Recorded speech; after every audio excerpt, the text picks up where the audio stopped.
It is already 10 years since the original iPad Air was released by Apple. And we are here to find out in this video if the original iPad Air is still usable in 2023.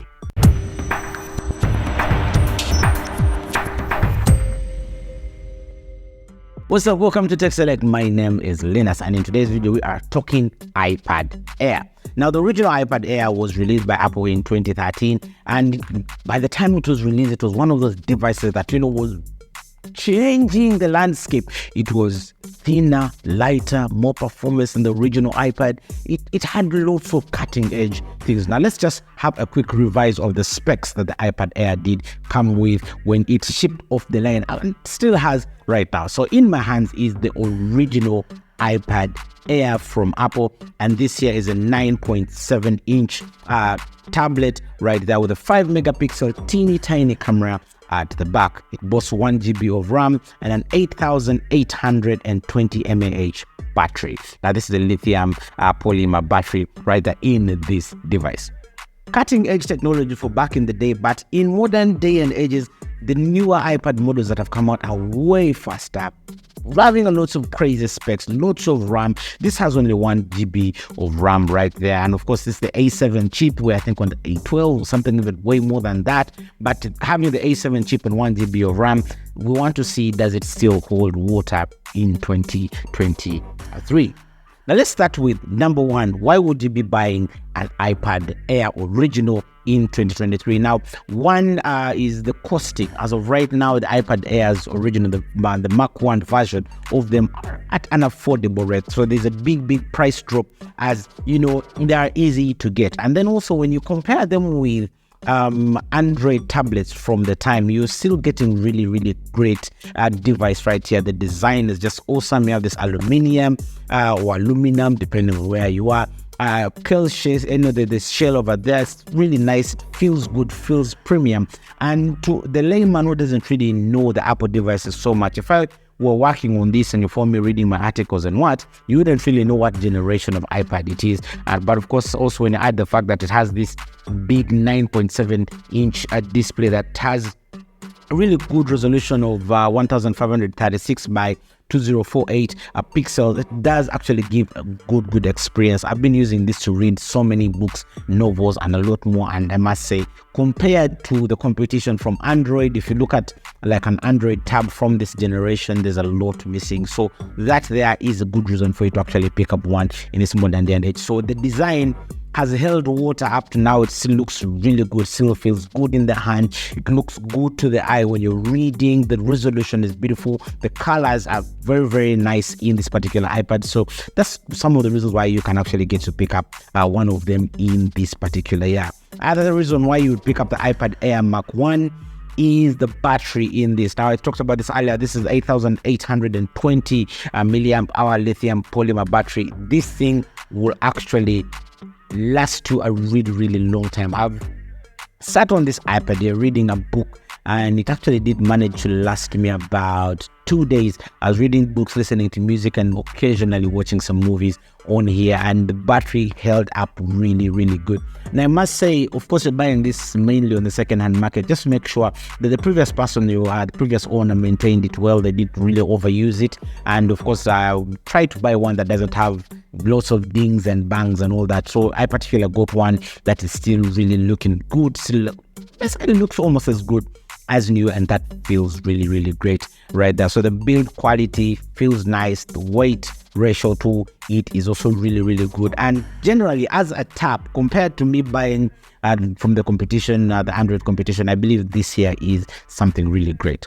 Now let's start going downhill from where we are at the moment.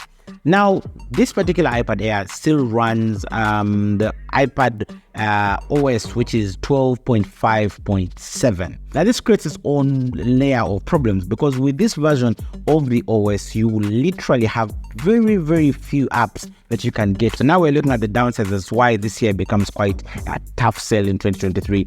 Apps are a problem. So when you go to the App Store, there are limited applications that you can download for this version of the iPad Air because of its limitation on OS.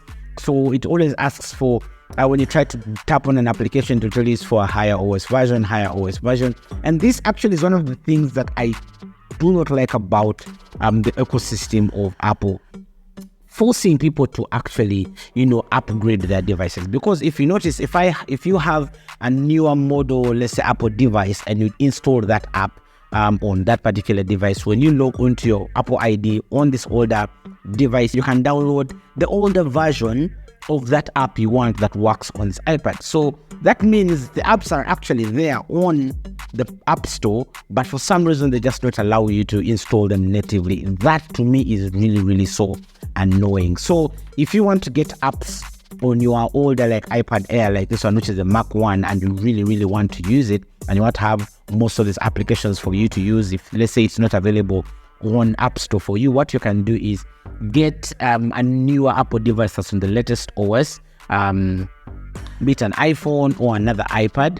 If it is yours, even better. If it is, you can get one for a friend. Log in your Apple ID onto that, and then I'll go to the App Store using that new device, install that application. In the App Store, it will register that you have purchased or installed this application. And then when you come back to your older iPad, just go to your App Store, right there, go to previously purchased, previously installed applications, and you'll find a version of that particular app that will work on your older device. So this is the bit of workaround that I've had to work with in order to have this working for me in 2023. But other than that, it's such a beautiful device. It's something that I highly recommend. Now, if you are having, let's say, looking for a tab maybe for your kids just to play around, to play games and do occasional reading, then it doesn't beat this. First of all, they're really affordable right now. The prices dropped as people have moved on to higher series of the iPad Air, and so these now come for really, really cheap. Sometimes you can find them being sold in bundles, stacked bundles,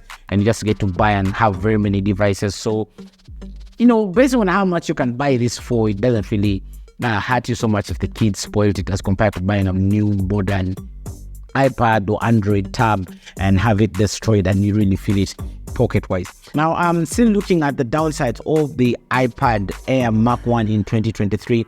We've looked at the difficulty getting apps for your tab. Of course, there are some apps, I must say, there are some apps that will just install and you're good to go, but there are many that will always tell you only available for a higher version. Now, the other bit I would like to note on this is this tab has an issue of heating up quite badly. Now, for instance, if you're playing, let's say, a game, something that is intensive, that needs a lot of firepower in this machine, it's definitely going to heat up quite badly when you touch the back here, because I think this is where it dissipates the heat from. So this back aluminium part here gets really, really hot to touch, and it's sometimes worrying, but of course it's not like it's going to explode or anything. It just feels too hot in the arms, too warm, too just abnormally, uncomfortably hot in the arms, and that's something I noticed, and I feel it's not so good, as it just makes you start fearing to use the device at that point when it actually does get really, really warm, really hot right there. The other downside is it is quite a slow tab. It's one of those tabs where you're not supposed to don't multitask too many things at the same time. You're scrolling, you're swiping. It's one of those times where you have to give it its time. First of all, we said earlier when I read out the specs, so it is 1 GB of RAM and it's still running on the A7 processor, which, okay, back in this time was really, really great, but in modern day times it has become quite the slow setup right there, because the apps are now heavier. Even just websites we visit these days, if you open Google Chrome over there, even the websites you visit have become heavier. They've evolved. There's a lot happening in the background, so that actually does strain this iPad here. So when you have like 3-4 different things open at the same time, it tends to be a bit laggy. Sometimes even on some games, like for instance, when you try to install some games one day, you will install it properly, try to play it, it will end at the loading screen and then just go off. I think the game will detect that, this can't handle anymore. And some of them just downright freeze in the middle of gameplay. So you need to know that and put that into account as you're playing with this, or as you're using this iPad Air Mac 1 in 2023, that it is quite the slow device. Now, the best case scenario to use this, if you're, let's say, watching movies, the Netflix app still works beautifully on this, gives you this amazing resolution, so you can actually get to enjoy your movies and cinema, your music. You can use this very beautifully. But what I've noticed what I really like using this for right now is for reading. Lots of novels and books and what on here, and I actually do get to enjoy reading. The experience of reading on this is great. The screen is big. Like if I may compare it with my phone, as you can see, the screen real estate is really good enough, because now on the phone, if I were reading using the phone, I'd be straining and squinting my eyes, but this gives me quite good real estate for me to get to read my books and enjoy the experience right there. Now, the last downside I want to note about this iPad is, you notice it does come with a little camera at the back right there. Now, the camera on here is horrible, at least. Like, I don't even know anyone who would buy an iPad for, to use the camera on there. But it is good enough for, let's say, if you're maybe FaceTiming or using one of these online video chat apps, and you're not worried about the quality and what, you just want to see the other person, or the person to see what your environment is like, then the cameras are not bad. You have one at the back and you also have one at the front, a selfie kind of camera, but they are not really the best, and it really gets worse when you go into low light, lots of grain. They're not the sharpest cameras out there, but I believe the cameras only are made for just, video calling and minor stuff, not really for you to be recording your kids' first steps or recording a recital at school. I wouldn't go with this, to record that bit. So the cameras are not really something that you can trust over there. Now, the beautiful thing about the iPad Air is it does have the lightning port at the back. So we're still compatible with many devices, and getting a charger to pump it is actually not as hard as the original iPad that had the weird Apple plug-in thing. At least this has the lightning connector, which makes things a lot easier and a lot more friendly in terms of you using it in modern day and age. So that is basically something that is another plus, and also keeps it going right there. So you have it there, which is the iPad Air Mark 1, the original one. Should you buy it in 2023 if you're looking for a cheap device for the kids to play some light games? I'll emphasize that, for them to play some light games, or if you're looking for a good tab for you to go out, maybe if you're an adventurous person, you've gone camping, or maybe you have gone out of the city to another place and you're just looking for an entertainment device, this here can work very well. You get to watch a Netflix, get to watch movies, read a book, listen to some music, light work. With anything that is light, this iPad will do very great. But when you move now to heavier tasks, like maybe you want to do some video editing on here, it will not do it. You want to run some really heavy applications, it still won't do it. But light stuff, taking your notes and using the notes app, simple tasks, this will hold up really beautiful. And in any case, by the time you're buying a tab, it's mainly for you to do these other small things. There are few people who have known who buy tabs, for really intensive work. Now, those that I know do that buy the Pro models. But if you're looking for a quick, cheap tab to get you going, then this one is the way to go, the iPad Air Mark 1. Beautiful device, great device, still holds up in 2023. I just hope Apple would open up the App Store so that I can just visit the App Store on here and download the version of the software that works with this, as opposed to having to jump around all kinds of hoops and geez. Anywho, that's it. Thank you so much for watching this video. If you like this kind of content, hit the like, subscribe, and also leave me a comment in the comment section. Have you used the iPad Air, the original? What's your experience with it? Let me know, and I shall definitely be reaching back to you. Thank you so much, and I shall see you in the next video. Bye-bye.